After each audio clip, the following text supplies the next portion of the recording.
नमस्कार, मैं चंद्रशेखर जोशी देवभूमि टुडे में आपका स्वागत है। चंपावत जिले के सबसे रसूखदार राजनीतिक परिवारों में से एक है मेहराना परिवार। पहले जिला पंचायत अध्यक्ष वर्ष 1999 में मदन सिंह मेहराना बने।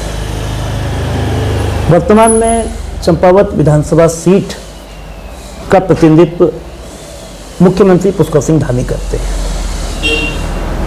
चंपावत विधानसभा सीट को पहली बार इस महिला नेत्री ने बीजेपी की झोली में डलवाया, वो थी बीना मेहराना। उस विरासत से निकले मुकेश मेहराना आज दायित्वधारी है।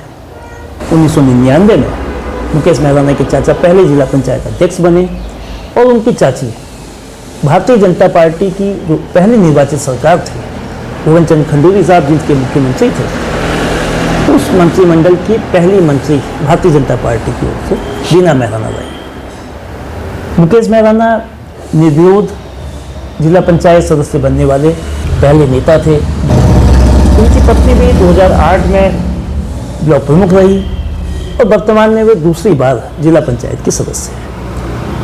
एक सशक्त, एक सफल राजनीतिक सफर उनका रहा है। 3 अप्रैल 2026 को सरकार ने उन्हें दायित्वधारी बनाया है, एक और जिम्मेदारी सौंपी है। तो इन मसलों पर बात करने के लिए सीधे भारतीय जनता पार्टी के वरिष्ठ नेता मुकेश मेहराना हमारे सामने हैं। मुकेश जी, आपका बहुत स्वागत है। बहुत बहुत धन्यवाद आपका। आपको जो दायित्व दिया गया है उस पर आपकी पहली प्रतिक्रिया क्या है? मैं छात्र से ही भारतीय जनता पार्टी से जुड़ा 2004 से ही। उस समय मैं राजकीय महाविद्यालय में छात्र संघ का महासचिव था और 2004 में जब लोकसभा के चुनाव आ रहे थे तो माननीय बच्चे सिंह रावत जी के द्वारा मुझे सदस्यता दिला गई। तब से लेकर मैंने हमेशा पार्टी संगठन में, और चाहे वह विधानसभा चुनाव हो, पंचायत चुनाव हो, लोकसभा चुनाव हो या संगठन का कार्य हो, मैंने बड़ी निष्ठा और तन मन धन से हमेशा पार्टी के प्रति अपनी निष्ठा को बनाए रखा और खूब बढ़ चढ़ के पार्टी के लिए काम किया। और भारतीय जनता पार्टी ने हमेशा मेरे और मेरे परिवार को बहुत सम्मान दिया। 2 बार ब्लॉक प्रमुख का प्रत्याशी घोषित किया। मेरी धर्मपत्नी ब्लॉक प्रमुख बनी चंपावत की, पहली भाजपा की ब्लॉक प्रमुख। 58 साल के इतिहास में चंपावत में पहली बार भारतीय जनता पार्टी का ब्लॉक प्रमुख बना और 3 बार जिला पंचायत का टिकट भारतीय जनता पार्टी ने मुझे और मेरी धर्मपत्नी को दिया। तीनों बार मैं विजयी रहा। और हमारी चाची श्रीमती बीना मेहराना जो कि राज्य मंत्री भी रही, 2007 में उन्हें यहाँ से प्रत्याशी घोषित किया गया था और उस समय वो यहाँ से विजयी हुई थी। तो पार्टी ने बहुत ही कृपा दृष्टि हमारे ऊपर बनाई रखी है और हमने भी पार्टी के लिए रात दिन मेहनत की। उसी के परिणाम को देखते हुए आज सबसे कम उम्र के राज्य मंत्री के तौर पर इस जिले से मुझे पार्टी ने जो सम्मान दिया, उसके लिए मैं अपने यशस्वी मुख्यमंत्री, पार्टी संगठन और अपने प्रदेश अध्यक्ष जी का बहुत बहुत आभार व्यक्त करता हूँ। और इस सम्मान को जहाँ तक मिलने का सवाल है, इस क्षेत्र की चंपावत की देवतुल्य जनता का, जिन्होंने हमेशा मेरे को यहाँ तक पहुँचाने के लिए अपना अमूल्य सहयोग दिया है, और मैं इस जनपद चंपावत की समस्त देवतुल्य जनता का भी बहुत बहुत आभार और धन्यवाद व्यक्त करता हूँ। अब आप चाय विकास सलाहकार परिषद के उपाध्यक्ष के रूप में अपना दायित्व कब संभालेंगे?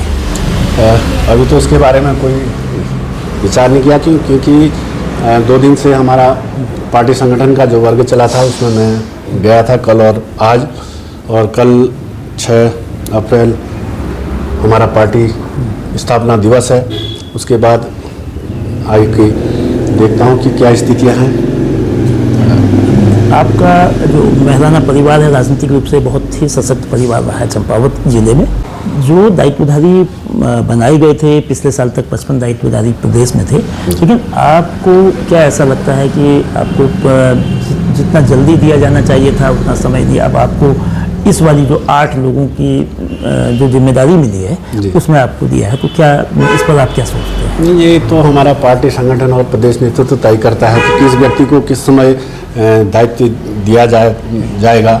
और ऐसी कोई समस्या नहीं होती। देखिए कि माननीय यहाँ पे माननीय हमारे मुख्यमंत्री जी यहाँ से विधायक भी हैं और लगातार इस क्षेत्र का विकास उनके द्वारा किया जा रहा है।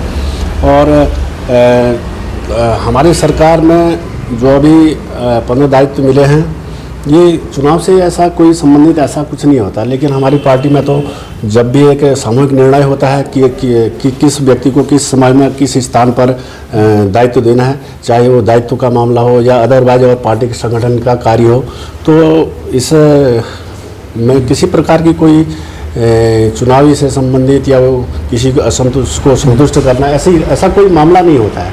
सामूहिक निर्णय होते हैं और उनका पालन हर कोई कार्यकर्ता भारतीय जनता पार्टी का करता है।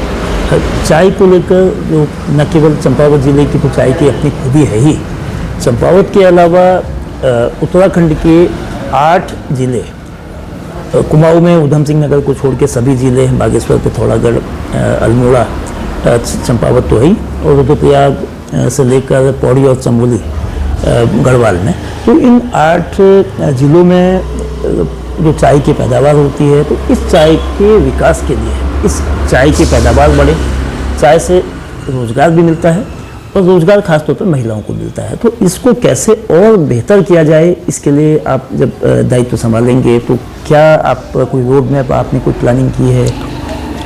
जैसा कि पहाड़ी राज्य होने के नाते जो हमारा आधा प्लेन्स और आधा पहाड़ी राज्य है, और जो हमारे पहाड़ के क्षेत्र में जो चाय होती है, उसके लिए हमारा प्रयास ये रहेगा कि जो हमारे वर्तमान में चाय बागान चल रहे हैं उनका और विस्तार किया जाए, जिससे कि जो यहाँ की चाय बिल्कुल ऑर्गेनिक है, जैसे चंपावत है, हमारा बेरीनाग है पिथौरागढ़ जिले का, और कौसानी है, सभी जगह।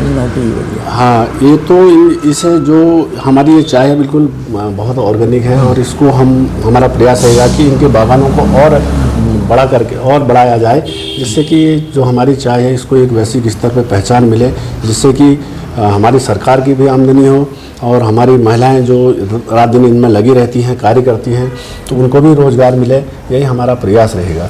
चाय की जो सबसे अधिक पीने वाला पेय तो है ही, लेकिन टी से टूरिज़्म की जो एक अवधारणा बनी है, चंपावत में चाय बागान विकसित हुए हैं और एक पर्यटकों को भी लुभा रहे हैं, तो टी टूरिज़्म चंपावत को और कैसे अपग्रेड करेंगे और अन्य ज़िलों में, अन्य जगहों में, तो इसके लिए भी पर्यटन विभाग से मिलकर प्रयास होगा। वर्तमान समय में जैसे चंपावत की बात है कि 1 डिस्ट्रिक्ट 1 डेस्टिनेशन के तहत यहाँ के चाय बागान को लिया जा रहा है, और उसमें करोड़ों रुपए के विकास कार्य अभी चल रहे हैं। जो वहाँ की आधारभूत संरचना है उनको और वहाँ पर डेवलप किया जा रहा है, और विगत पिछले वर्ष में जो केवल मात्र 20 रुपये प्रति व्यक्ति से टिकट लेने के बावजूद भी 5.5 लाख रुपया सरकार की आमदनी हुई है। तो इसके अलावा वहाँ पर जैसे रहने वाली व्यवस्था, सर्किट हाउस की तरह वहाँ पे रहने वाले की व्यवस्था भी वहाँ पे की जा रही है, जिससे कि पर्यटक वहाँ पे रात गुजार सकें, और अन्य व्यवस्थाएं, सुविधाएं उनको वहाँ पे रेस्टोरेंट के रूप में दी जा रही है। वहाँ का और डेवलप किया जा रहा है कि रास्ते अच्छे हों, रोडें अच्छी हों, तो सरकार द्वारा वहाँ पर पर्यटन के माध्यम से बहुत सारा पैसा इन्वेस्ट किया जा रहा है, जिससे कि वहाँ पर सरकार के साथ साथ लोगों को रोजगार भी मिले और सरकार की भी वहाँ पर आमदनी हो। ये ऐसा प्रयास हमारे द्वारा किया जा रहा है। और अब चूँकि अगला साल चुनावी साल है, बहुत मुश्किल 8-10 महीने बचे हैं, तो अपने दायित्व के साथ, अपने काम के द्वारा अपने संगठन को मजबूत करने के लिए अगले चुनाव में कैसे योगदान देंगे? यहाँ पे चंपावत विधानसभा में अभी वर्तमान में 2 विधानसभाएं सीट है। एक में खुद हमारे माननीय मुख्यमंत्री जी हैं और दूसरी में कांग्रेस के यहाँ से विधायक हैं। और जैसा कि आपने देखा कि लोकसभा चुनाव में लगातार 2014 से 24 तक का तीनों लोकसभा चुनाव में हम दोनों सीटों में बहुत बड़े अंतर से जीतते हैं। लोहागढ़ विधानसभा क्यों हारे, इसकी हमारे संगठन द्वारा लगातार समीक्षा की जा रही है, क्योंकि इस सीट को तो हम लगातार चुनाव विधानसभा में जीतते जा रहे हैं, और लोकसभा में भी मार्जिन 27,000 का 2024 में था, 2019 में भी 27,000 का मार्जिन यहाँ पर था, और 2014 में भी 14,500 का मार्जिन इसमें था। और लोहागढ़ विधानसभा में 2014 में हमारा मार्जिन 13,000 का था, 2019 में मार्जिन हमारा 18,500 था, 2024 में 23,500 था, उसके बाद भी तो अगली बार 7,000 से किन कारण से वहाँ पर हम पीछे रहे उसकी हम समीक्षा कर रहे हैं। लगातार उसमें हम नज़र बनाए हैं कि आने वाले चुनाव में दोनों विधानसभाओं से भारी बहुमत से यहाँ पे हमारे दोनों प्रत्याशी जीते।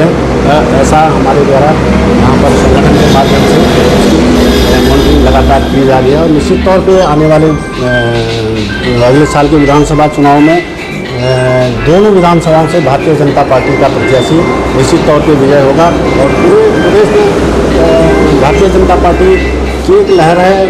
ऐसा कुछ नहीं है कि माननीय मुख्यमंत्री जी ने लगातार विकास के कार्य यहाँ पर किए हैं, चाहे वो यूसीसी का मामला हो, चाहे महिलाओं के को लखपति दीदी बनाने का 2,65,000 से अधिक महिलाओं को लखपति दीदी बनाने का कार्य किया गया है और जो डेमोग्राफी यहाँ पे चेंज करने का जो कांग्रेस सरकार द्वारा किया गया था उसके यहाँ के देवत्व को बचाए रखने का माननीय मुख्यमंत्री जी ने काम किया है और 12,000 एकड़ से भी अधिक की भूमि को लैंड जिहाद को जो हो रहा था उससे वहाँ से उनके कब्जे से छुड़ाने का काम किया है। इसके अतिरिक्त लगातार आप देख रहे हैं कि चंपावत में तो विकास कार्यों की झड़ी भी लगी हुई है। लगातार माननीय मुख्यमंत्री जी यहाँ पे आते हैं और जो एक आदर्श जनपद बनाने का संकल्प लिया है, हम कह रहे हैं कि चंपावत ही नहीं उत्तराखंड को आदर्श बनाने वाले हैं और इस पर लगातार उनके द्वारा प्रयास किया जा रहा है।